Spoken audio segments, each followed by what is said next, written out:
Hello everyone, my name is Mike and I'm the Sci-Fi movie guy, and I just got finished watching Captain America Civil War. Now, I'm going to do a non-spoiler review, so there will be no spoilers in this review, so if you haven't seen the movie, you're okay to watch this. I'm going to be putting up a spoiler review later next week, probably Tuesday or Wednesday, but tonight it's Thursday night, and I just got home from watching this movie, and it's a great movie. I've got some notes here because I had to write them down because I've only seen the movie once, just came out. I'm going to go see it again this weekend and then do my spoiler review. So let's get started, and I want to start off by saying Marvel does superhero movies right. They know how to put together a good movie. I've said it before and I'll say it again. I'm a DC guy. I grew up watching DC. I prefer the DC universe. And I just got into Marvel over the last 8 years or so, watching all the movies that have been coming out. Never read the comic books, never read the books like I did with DC. But Marvel makes great superhero movies. Okay, let's start with this movie is great for kids and adults. And that was one of the complaints I had about Batman v Superman is I don't think anyone under 12 should have been watching that movie. Whereas this movie, bring your kids to it. It's funny, it's well written, it's got great action sequences. It is a great all-around movie for all ages. I was captivated in my seat watching this movie. So were the kids that were watching it, and great for all families to go to. Iron Man and Captain America. The way that they built up this story, one of my biggest complaints about Batman v Superman was that they didn't have the right motivations. Well, the motivations are there in this movie. And the script is phenomenal. The way that they build it up and the character development and the motivations, it's there. And it's worth it to go see this movie. I can't tell you enough. Let's talk about the action sequences, my two favorite. And again, there's going to be no spoilers because everything I'm going to talk about you saw in the trailers. The one fight scene that has Captain America, his friend Bucky, and Iron Man, when the three of them are battling, the motivation for this fight is there. It's amazing. When you see it, you're going to know what I'm talking about. And it just gives you so much excitement and emotion watching this fight because you're either cheering for one or you're cheering for the other, and there's no bad guy here as far as I'm concerned. So when you watch it, tell me if I'm wrong. You can email me. I'll give you my email address in a minute and tell me why you think it wasn't this great, but I think it was great. The CGI in it is phenomenal. The acting in it is phenomenal. Let's move into the Avengers Civil War battle that everybody's talking about, that they're saying might be the greatest superhero battle of all time. I think it is. I think it is. But we haven't seen a whole lot of that with like the Avengers or the Justice League yet. But this is a great fight sequence. I love the comedy, the humor. Again, you know, they're one team, but they're fighting each other. And so the way, again, the script is written, you can tell that they're friends, but they're on opposite sides. It's what I wanted out of this fight. I was worried that it was going to be too dark, and it wasn't dark at all, but it had the right amount of stress level. It had the right amount of motivation. It had the right amount of grandeur that I wanted to see out of this. The climax that built up to it, phenomenal.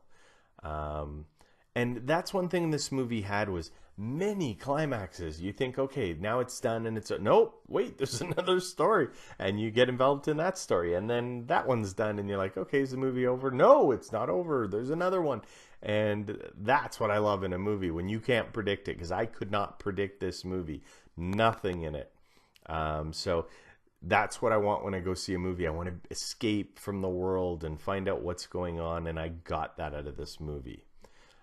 Let's talk about some of the new characters that are introduced, and you've seen them in the trailers, so it's not a spoiler again, but one of the things that I was a little bit mystified about is there's a couple of brand new characters that I've never seen in any of the Marvel superhero movies before. Now, I know they're in the Marvel universe, but because I'd never read the comics on Marvel side, I've always grown up reading DC comics, watching the DC animated series and things like that. So I'm sure if you're a big Marvel fan, you're going to know who every single character is and what their background story is. But I didn't know a couple of them. So I'm not going to talk about the ones that I didn't know about until my spoiler review, because I'll have a chance to look them up and find out some backstory to them. But I am going to talk about a couple of them that you saw in the trailers. Black Panther, great character, great costume, great motivations.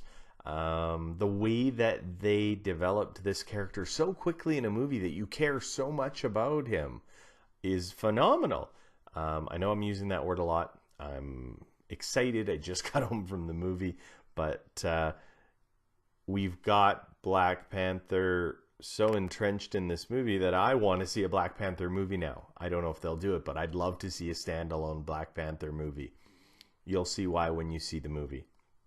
Ant-Man's in this movie, and I enjoyed the Ant-Man movie. It wasn't one of my favorites, but I like Ant-Man in this movie more than I liked him in his own movie, because I think that's the kind of character that needs a supporting cast. I don't know if it was necessary to have his own movie. There's other characters in the Avengers that I probably would have preferred to see in a standalone movie, but Ant-Man in this movie is great. Supporting character, where he should be, I think. So, loved it. And I thought it was really cool the way they bring him in. So you'll see what I mean again when you see the movie. Spider-Man blew my mind. What they give you in the trailers isn't all that there is. And that's all I'm going to say, because Spider-Man is probably one of the bigger parts of this movie with such a small role. The way that his character is developed, you get a real sense real fast of that he's... Well, I don't want to give away any spoilers, so yeah, I'm not going to say it right now. Watch my spoiler review. But Spider-Man is great in this movie, and I can't wait to see the Spider-Man standalone films. Marvel and Disney have taken over those movies, the Spider-Man standalones, which I'm very happy about. I don't think that they should have been with Sony in the first place.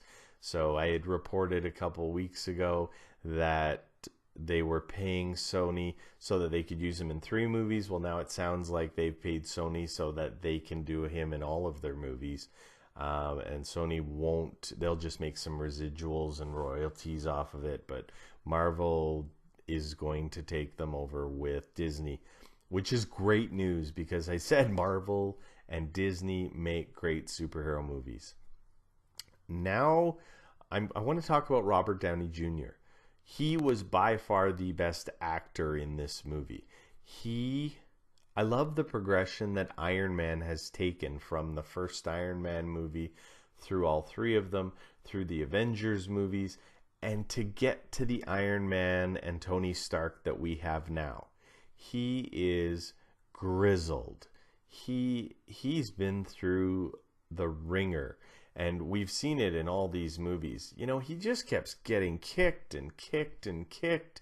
And he keeps getting up and he keeps fighting. And he's definitely a different version of Tony Stark than he was in that first Iron Man movie, where he was all cocky and playboy and all this stuff. And, you know, now he's a different Tony Stark, and it lends itself incredibly to this movie. Now, this movie is the Captain America story, and that's why I've saved Captain America for the last part that I'm going to talk about. This is definitely Captain America's story, Steve Rogers' story. And it lends itself the whole way through that it is his story, but the way that they brought in all these supporting cast and the Avengers and Iron Man's conflict, it's brilliant. Brilliant script writing, brilliant directing, brilliant editing. I wish DC could do this. I wish that, Warner Brothers could do this. Now, I liked The Dark Knight better. It's still my top movie. The one with Christian Bale and Heath Ledger. That is still my favorite superhero movie of all time. This is a very close second. Again, I'm a DC guy, so I'm sure that has a lot to do with it. I I went into this movie with very high expectations because of all the reviews. The media saw it over a month ago, and they've been talking about it, not spoiling it, because you know what? I've watched everything I could find on the internet, and there were no spoilers to this movie. I was surprised throughout this entire movie. The climaxes just kept going, and then another climax and another climax, and you think the movie's over, and it's not over. There's another one, and it's great. Why can't DC do this? They've got such great characters in that world, but they just don't do movies like Disney does. I guess that's why Disney is Disney, though. But Captain America, Steve Rogers, was never one of my absolute favorite characters in the Marvel Universe. He's one of my favorites now. His storyline in this movie is so different from everything we've seen with Captain America and his shield and, you know, rah rah USA. This is different. It's well thought out, and you really get the sense that he is torn inside. He's turmoiled about these decisions that he has to make that come to the fact that the Avengers are fighting. So that's really all I'm going to say about Captain America for now. I'll do more in my spoiler review next week, which again will be up on Tuesday or Wednesday of next week after I've had a chance to go see the movie again this weekend. I've only seen it once at Thursday opening night. I went and saw it. I loved this movie. Now, I gave The Dark Knight a 9.5 out of 10. It's very rare in the world that I'll give a 10 out of 10 to a movie. This movie, right now, after only seeing it once, I'm giving it an 8.5 out of 10. This could change. It might go higher after I get to see the movie again, because I like to watch these movies 2, 3, 4 times, and usually my score will change. Batman v Superman, when I first saw it, I gave it an 8 out of 10, but then as I went on and watched it again, it was a 7.5 out of 10. And I know that's not a popular rating because a lot of people hated Batman v Superman.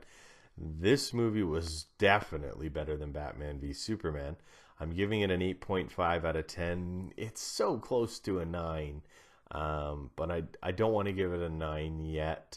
I'm going to wait and see what I think after I see it again, and I'll tell you in my spoiler review. So that is my non-spoiler review of Captain America Civil War. You definitely have to go see this movie in the theaters. I saw it in 3D. I'm not a big 3D fan, but I wanted to see the earliest show possible. So I went and saw it in 3D. I'm going to go see it again, not in 3D, because I just don't like the shaky cam in 3D. I've never been a fan of that effect. So I'll tell you what I think, 3D or non-3D, when in my spoiler review. I know everybody's going to go see it in 3D because that's the new fad, but I don't think superhero movies necessarily need to be in 3D. Avatar needed to be in 3D. This movie doesn't, in my opinion, just in my humble opinion. So, my name is Mike. I'm the Sci-Fi movie guy. If you agree or don't agree with this, please put the comments down. I'll answer all the comments on my video. You can also email me. My email address is sci_fi_movieguy@yahoo.ca. Send me an email. I'll talk about any emails that I get from this review in my spoiler review. I'll read them all and answer any questions you might have. You can also follow me on Twitter at @movieguySciFi. And please watch this video, share it if you like it, and remember, nerds rule the world.